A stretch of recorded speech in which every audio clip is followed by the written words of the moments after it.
అంటే గురునకు సేవలు చేయొచ్చు. గురుభావము గన్నవాడు గురుపుత్రుడిలని. గురి గుర్తులు రెండెరుగని దొరలైతే ఏమి ముక్తి దొరకాదోయన్న. తుదకు ఘోర నరకామౌనన్న. పరమార్థమును రోసి హరిని నాయక దొడ్డ దొరలాను గొలిచేటి నరులకెన్నడు ముక్తి దొరకదోయన్న అన్నారు. అంటే ఇక్కడ ప్రధానమైనటువంటి అంశం పరమార్థాన్ని తెలుసుకోవటం. పరమార్థాన్ని తెలుసుకోవడం కోసం సాధకుడు అనేకమైనటువంటి ప్రయత్నాలు చేస్తూ ఉన్నారు. ఈ చేసేటువంటి ప్రయత్నాల్లో గురువు ద్వారా ప్రయత్నం చేసినటువంటి వాళ్ళు మాత్రమే సులువుగా తేలిగ్గా మోక్షాన్ని పొందుతారు. గురువుతో సంబంధం లేకుండా నా ప్రయత్నం నేను చేసుకుంటా అని చెప్పి వాళ్ళు స్వకీయంగా ప్రయత్నం చేసేటువంటి వాళ్ళు కూడా సమాజంలో ఉన్నారు. ఎందుకంటే మంత్రాలన్నీ పుస్తకాల్లో ఉంటాయి, సాధనలన్నీ పుస్తకాల్లో ఉన్నాయి. మరి పుస్తకాల్లో సాధనలు ఉన్నప్పుడు మళ్ళీ గురువుతో పనే ఉంది. ఓం నమ శివాయ అందరికి తెలుసు, ఓం నమో నారాయణ అందరికి తెలుసు. అయితే ఇక మంత్రం నాకు తెలిసినప్పుడు గురువుతో పని ఏంది, అందరూ కూర్చొని చదవడం ఇక మంత్రం అనే ఆలోచనతో చాలామంది ఉంటారు. అది సరికాదు. ఎందుకంటే గురుముఖతః దాన్ని మనం ఉపదేశంగా పొంది మనం అనుష్ఠానం చేసినప్పుడే అది మంత్రం అవుద్ది. అప్పుడే అది శక్తివంతమవుతుంది, సాధకుడికి సిద్ధిని ప్రసాదిస్తుంది. లేకపోతే సిద్ధిని ప్రసాదించదు. గురువు యొక్క అనుగ్రహం లేకుండా ఆధ్యాత్మిక మార్గంలో మోక్షాన్ని పొందటం చాలా కష్టం. ఇక అందులో ఏమాత్రం కూడా సందేహం లేదు. గురువు ఖచ్చితంగా ఉండవలసినటువంటి అవసరం ఉంది. అదే చెప్తున్నాను, గురునకు సేవలు చేయొచ్చు గురుభావము గన్నవాడు గురుపుత్రుడలని. ఎవరైతే గురు సేవ చేస్తారో వారు మాత్రమే ఆ యొక్క లక్ష్యాన్ని చేరుకుంటారు. మరి ఈరోజు ఎల్లయ్య గురువు గారి ఆరాధన జరుగుతుంది అంటే ఎందుకు ఇదంతా ఇదంతా గురు పరంపరగా వస్తూ ఉంది. ఇప్పుడు ఆ గురువుగారు కూడా వాళ్ళ ఒక గురువుని ఆశ్రయించారు, ఆ గురువుగారు ఇంకో గురువుని ఆశ్రయించారు, ఆ గురువుగారు ఇంకో గురువుని ఆశ్రయించారు. ఇది పరంపరాప్రోక్తంగా వస్తూ ఉన్నదే తప్ప ఎవరికి వాళ్ళు సొంతంగా తయారు చేసుకొని నడిపించేటువంటిది కాదు. ఇది మామూలుగా మార్కెట్లో మనం చూసుకున్నాం అనుకోండి, లడ్డూలు అమ్మేవాళ్ళు ఉంటారు, ఎవరు పొయ్యి వాళ్ళే పెట్టుకుంటారు, ఎవరు దుకాణం వాళ్ళే పెట్టుకుంటారు. అట్లాంటి దుకాణాల టైపు కాదు ఇది. అర్థమైందమ్మా? ఎవరు పడితే వాళ్ళు దుకాణాలు పెట్టుకొని అమ్ముకునేటువంటి వ్యవహారం కాదు ఇది. ఇది ఖచ్చితంగా ఒక గురుముఖతః ఉపదేశం పొంది అనుష్ఠానం చేసి సాధన చేయవలసినటువంటి అవసరం ఉంది. అలా చేసినప్పుడు మాత్రమే ఇందులో ఆ లక్ష్యాన్ని చేరుకుంటారు. ఎందుకంటే లక్ష్యాన్ని చేరుకోవడం ప్రధానం. అందుకు ఖచ్చితంగా గురువు యొక్క అవసరం ఉంది. మరి ఆ గురువు గారు ఒక గురువుని ఆశ్రయించి, ఏ గురువు గారు నాగేంద్ర స్వామిని ఆశ్రయించారు. మరి నాగేంద్ర స్వామి వారు సుబ్బదాస్ గురువు గారిని ఆశ్రయించారు. మరి సుబ్బదాస్ గురువు గారు ఆ పైన ఇంకో గురువు గారిని ఆశ్రయించారు. ఇలా పరంపరగా వస్తూ ఉంది. ఇది ఎల్లయ్య గురువు గారు సొంతంగా తయారు చేసుకొని చెప్పినటువంటి ఉపదేశం కాదు. ఇది ఈ మంత్రం వారి సొంతం కాదు, పరంపరగా వస్తూ ఉన్నటువంటిది. పరంపరగా వచ్చినప్పుడు ఆ పెద్దల యొక్క ఆశీస్సులు, వారి యొక్క మంత్రశక్తి మనకు ప్రసరితమవుతుంది. అది మన సాధనకు ఉపకరిస్తుంది. సాధన చేసేప్పుడు వారు ఇంతకుముందు గురువుల యొక్క సమక్షంలో, గురువు యొక్క శిక్షణలో సాధన చేసి ఉన్నారు కాబట్టి సాధన చేసేప్పుడు మనకి ఏమైనా సందేహం కలిగిందనుకోండి, ఆ సందేహాన్ని వారు నివృత్తి చేయగలుగుతారు. ఎందుకంటే వారు ఇంతకుముందు సాధన చేసేప్పుడు వారికి కూడా అలాంటి అనుభవాలు కొన్ని వచ్చి ఉంటాయి. అవునా కాదా? అందుకని వారు సందేహం కలిగినప్పుడు గురువుని అడిగితే ఆ సందేహానికి నివృత్తి చెబుతారు. తెలియకపోతే అది ఎందుకు జరుగుతుందో తెలియదు. ఇప్పుడు యోగ మార్గంలో అనుష్ఠానం చేసేటువంటి వరకు చిట్కళలు, అనేకమైనటువంటి నాదాలు, అనేకమైనటువంటి రూపాలు వాళ్లకు అనుభవంలోకి వస్తూ ఉంటాయి. అనేకమైనటువంటి వాసనలు, మంచి సువాసనలు, మంచి రూపాలు, మంచి నాదాలు ఇలా వాళ్లకు అనుభవంలోకి వస్తుంది. అవి ఎందుకు వస్తున్నాయో కూడా తెలియదు. చాలామందికి భయం అవుద్ది. అప్పుడు గురువుని ఆశ్రయించినప్పుడు వారు ఆ క్లారిటీ ఇస్తారు. నాయన దీని గురించి నువ్వు భయపడాల్సినటువంటి అవసరం లేదు, నువ్వు ఇక్కడ ఆగొద్దు. కొంతమందికి మహిమలకు వస్తాయి, దూరంలో ఉన్నదాన్ని వినగలుగుతారు, దూరంలో ఉన్నదాన్ని చూడగలుగుతారు. ఇక్కడ ఉండే దూరదర్శనం, దూర శ్రవణం చేసేటువంటి అలాంటి సిద్ధులు వస్తాయి. అనిమాది అష్టసిద్ధులు కూడా ప్రాప్తిస్తాయి. అలా ప్రాప్తించినా కానీ సాధకుడు ఆ మహిమల కోసం అక్కడ ఆగిపోకూడదు.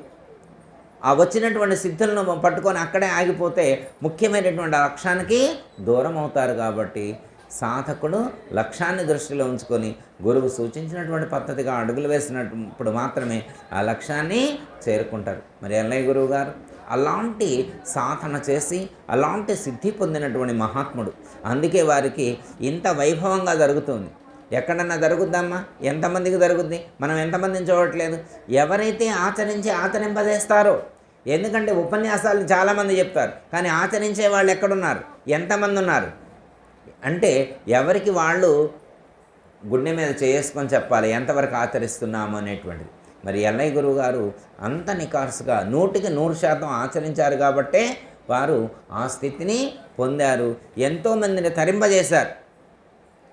ఎందుకంటే అమ్మా, గురువు అంటే మామూలు విషయం కాదు. ఎన్నో సాధక బాధకాలు ఉంటాయి.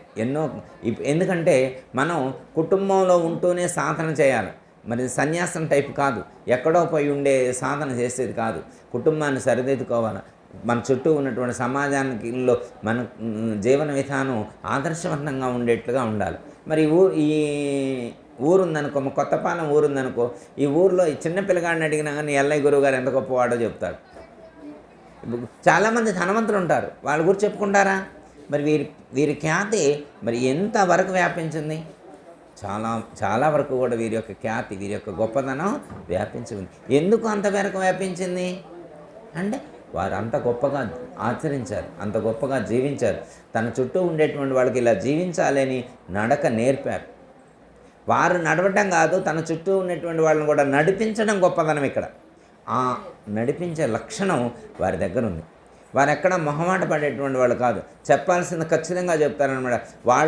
వాళ్ళున్నారు వీళ్ళున్నారు ఏమని అనుకుంటారనేటువంటి ఆలోచన కూడా లేదు. చెప్పాలనుకున్నది ఖచ్చితంగా చెప్పేటువంటి గొప్ప మనస్తత్వం ఉంది. మంచి ఆచరణ కలిగి ఉన్నారమ్మా.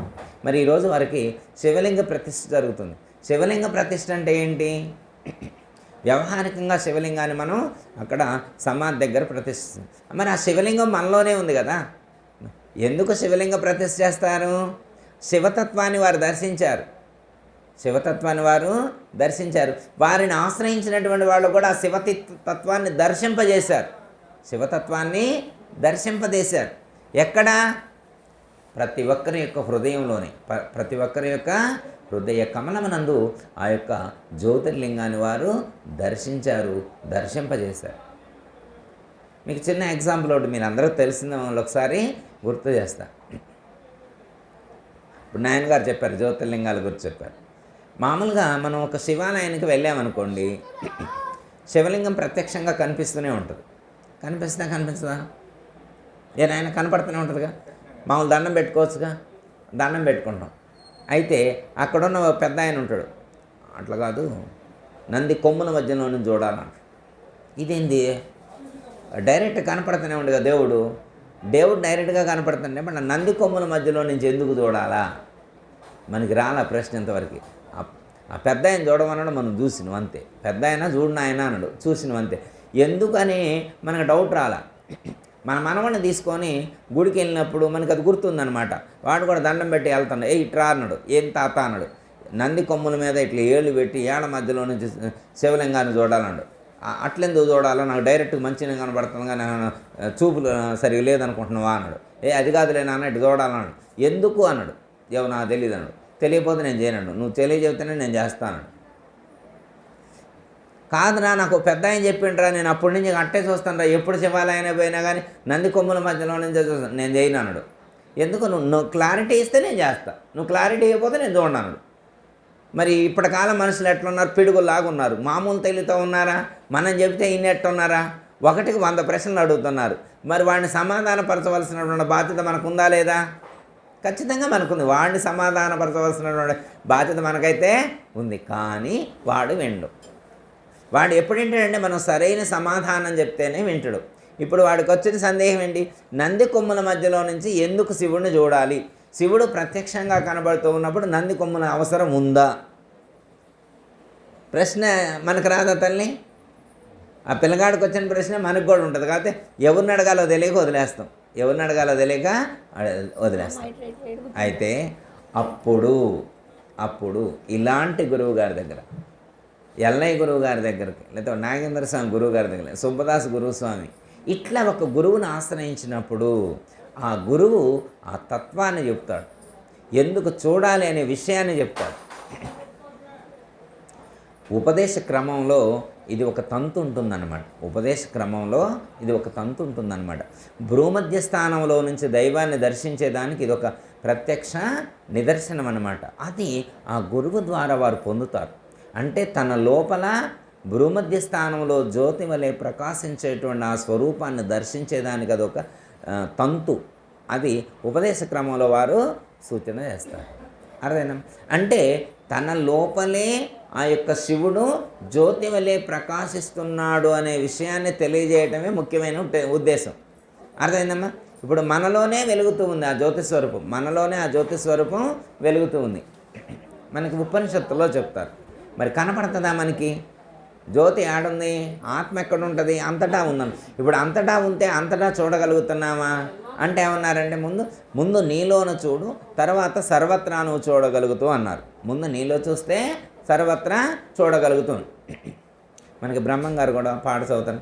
చూపులలో పాల పాపాల నడుమాను వ్యాపించి వెలిగేటే ఆ పరంజ్యోతిని నే చూచినానే బ్రహ్మము నాలో నే చూచినానే. చూపుల లోపల పాపల నడుమ వ్యాపించి వెలిగేటువంటి ఆ యొక్క పరంజ్యోతి స్వరూపాన్ని నేను చూశాను. ఎంత ప్రత్యక్షంగా చెప్పారమ్మా! దీనికి ఏమైనా మరుగుందా? ఏమైనా చాటు ఉందా? తేట తెల్లం చేస్తున్నారు గురువుగారు.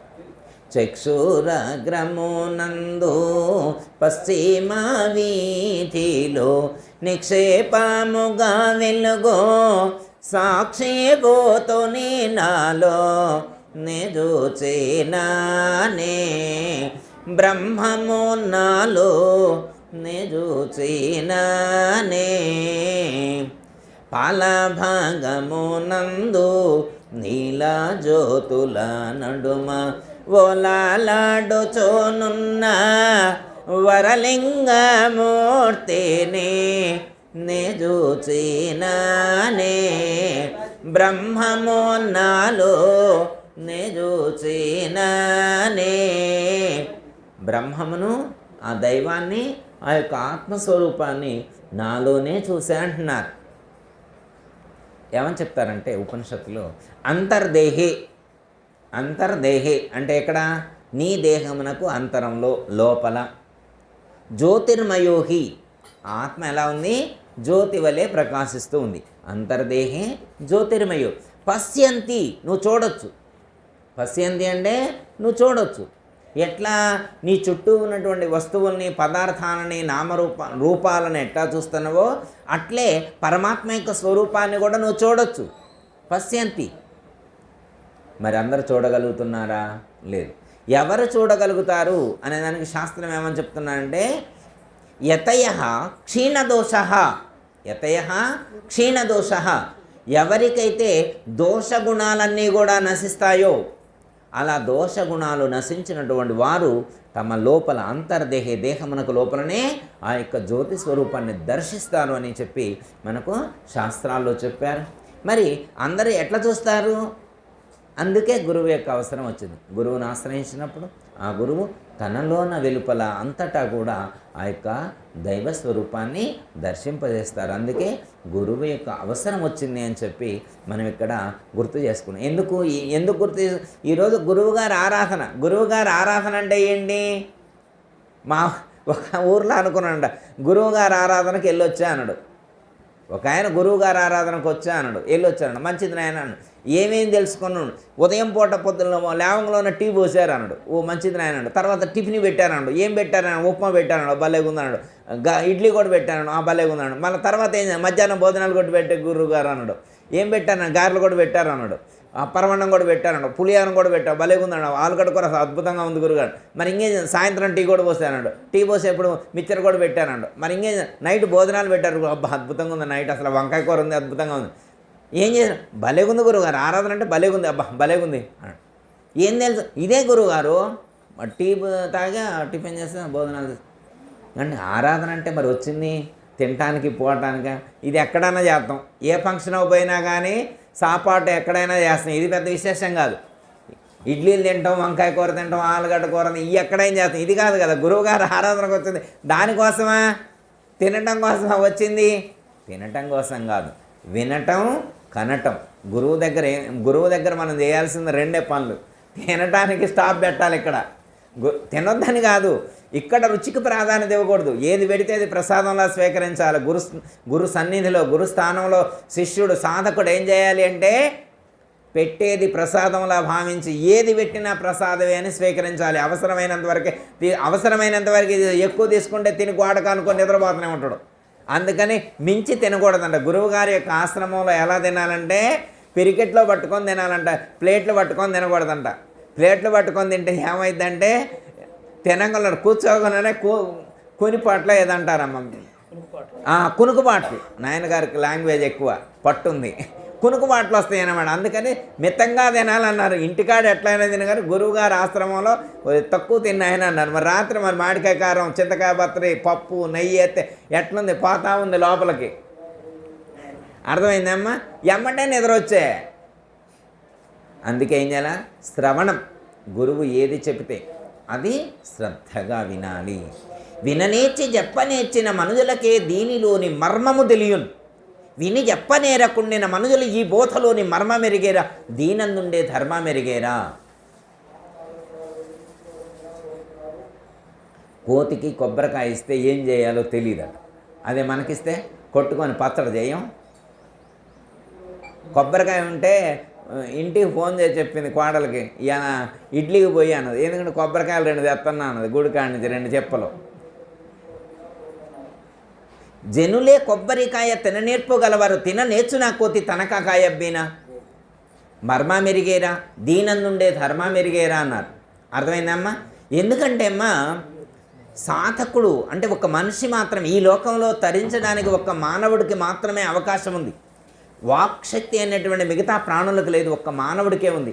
కాబట్టి గురు సన్నిధికి వచ్చినప్పుడు శ్రవణానికి ప్రాధాన్యత ఇవ్వాలి, వినటానికి ప్రాధాన్యత ఇవ్వాలి, తర్వాత కనాలి. గురువు చెప్పేటువంటి జ్ఞానం ఏదైతే ఉన్నదో ఆ పద్ధతిగా మనం ఈ ప్రపంచాన్ని చూడగలగాలి. చరాచర జగత్తునందంతటా ఉన్నటువంటి ఆ యొక్క ఈశ్వర తత్వాన్ని మనం కనగలగాలి, వినాలి, కనాలి. అప్పుడు గురువు దగ్గరకు వచ్చినందుకు సార్థకత అనేటువంటిది చేకూరుతుంది. మరి ఈరోజు మనం గురువుగారి యొక్క ఆరాధన కార్యక్రమానికి వచ్చామంటే మరి ఆ గురువుగారి యొక్క అనుగ్రహం ఉంటుంది, వారి యొక్క ఆశీస్సులు ఉంటాయి మన మీద. ఇక్కడికి వచ్చినటువంటి పెద్దలు చాలామంది ఉన్నారు. ఆ పెద్దల అందరి యొక్క ఆశీస్సులను మనం పొందితే ఎన్ని జన్మల దోషం ఉన్నా కానీ ఇట్టే భస్మీభూతం అయిపోతుంది. అందులో ఏమాత్రం కూడా సందేహం లేదు.